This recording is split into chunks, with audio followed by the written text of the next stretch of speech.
নমস্কার সবাইকে, সব্বাইকে স্বাগত জানাই এই ভিডিওতে। আশা করছি তোমরা সবাই ভালো আছো। আর এদিকে দেখো আমি ভাত বেড়ে নিয়েছি আর ডিম ভাজাটা এখনই করলাম। আর এই যে পেঁপে আলুর তরকারি এটা মা করেছে আর ভাতটাও মা করেছে।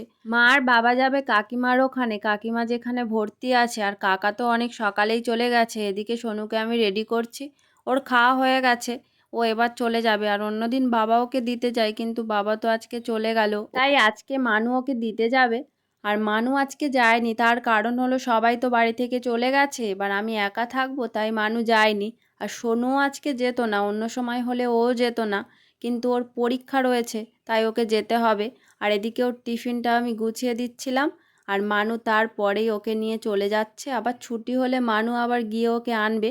তার কিছুক্ষণ পরেই মানু ওকে দিয়ে চলে এসেছিল।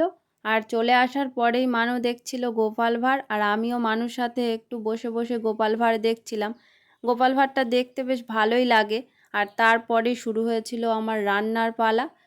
মা হচ্ছে ডিমটা সেদ্ধ করে আর আলুটা সেদ্ধ করে দিয়ে চলে গিয়েছিল, বাকিটা আমার করতে হবে। এদিকে পেঁয়াজটা আমি কুচে নিয়েছি, আর একদমই লঙ্কা দেব না, তার কারণ সোনু না হলে আবার খেতে পারবে না। আজকে আর অন্য কিছু হবে না যে ও ঝাল লাগলে অন্য তরকারি দিয়ে খাবে, অন্য কিছু আর হবে না। সেই পেঁপে আলু তরকারি আছে, আর ও তো ওটা দিয়ে খেয়ে গেছে, আর খাবে না। আর ফ্রিজে একটু ডাল ছিল, বের করেছিলাম, আর আলু ভাতে। এদিকে ডিমগুলোকে ছাড়িয়ে নিয়ে আর ডিমগুলোকে একটু কেটে নিচ্ছিলাম। এটা কেটে নিয়েই আর তেলে ভাজবো, এটা আমার মা করতে বলে সব সময়। আর এটা করলে নাকি আর ছিটকে ছিটকে আসে না, তা না হলে নাকি তেলে দিলে ডিমটা ছিটকে ছিটকে আসে। আর এদিকে তেল তো গরম হয়ে গেছে, আর ডিমটা দিলাম, কিন্তু ডিমটা সেই আটকে আছে। তারপরে আস্তে আস্তে করে গেল, তারপরে সব ডিমগুলোকে আমি আস্তে আস্তে করে দিয়ে দিচ্ছিলাম তেলের মধ্যে। আর তারপরেই আসবে রান্নার আসল জায়গা, সেটা হলো কতটা পরিমাণ হলুদ দিতে হবে আর কতটা পরিমাণ লবণ দিতে হবে। হলুদের সময় আমার অসুবিধা হয় না, তার কারণ আমি যতক্ষণ না কালার আসে ততক্ষণ আমি হলুদ দিতেই থাকি। আর লবণটার ক্ষেত্রে আমার অসুবিধা হয়, তাই তরকারি নামানোর বেশ কিছুক্ষণ আগে থেকে না আমাকে বারে বারে বেশ কয়েকবার আমাকে চাঁকতে হয়। অনেকে একবার চাঁকলেই হয়ে যায়, আমার তো মনে হয় 4বার 5বার 6বারই চাঁকতে হয় মাঝে মাঝে, না হলে আমি বুঝতেই পারি না। আর কেউ বাড়িতে থাকলে এটা হয় না, আমি জিজ্ঞাসা করে নিজে কতটা দেব দিয়ে দিই, হয়ে যায়। কিন্তু যখন কেউ না থাকে, যেমন আজকে, আমার অনেকবারই চেখে চেখে দেখতে হয়েছিল যে লবণটা ঠিক আছে কি না। আর আমার তরকারিতে সব সময় লবণ কম হয়, কখনো বেশি হবে না, সব সময় কম হয়।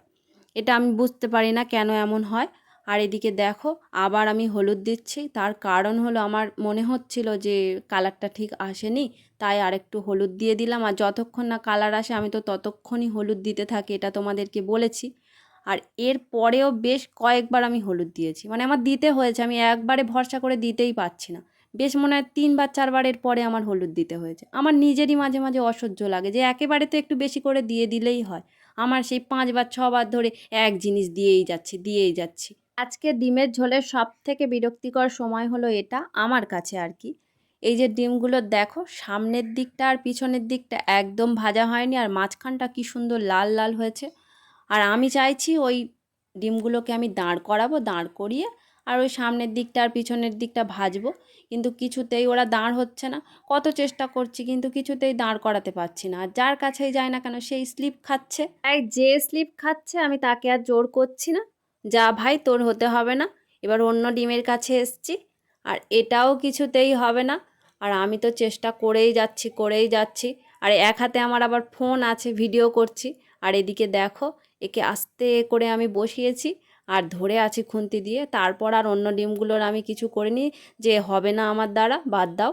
আর এদিকে পেঁয়াজ দিয়ে দিয়েছি ওই তেলেই, তারপরেই যা কিছু দেওয়ার আর কি, মশলা টশলা সব কিছু দিয়ে ভালো করে নাড়ানাড়ি করছি। আর এদিকে আমার তরকারি পুরোপুরি রেডি, নামানোর অপেক্ষাটা করছে আর কি তরকারি, যে ওকে কতক্ষণে আমি নামাবো। তো আর অপেক্ষা করতে হবে না, আমি তাড়াতাড়ি করে নামিয়ে নিলাম। আর এটা দিয়েই আজকে সবাইকে খেতে হবে, খারাপ ভালো যাই হোক না কেন।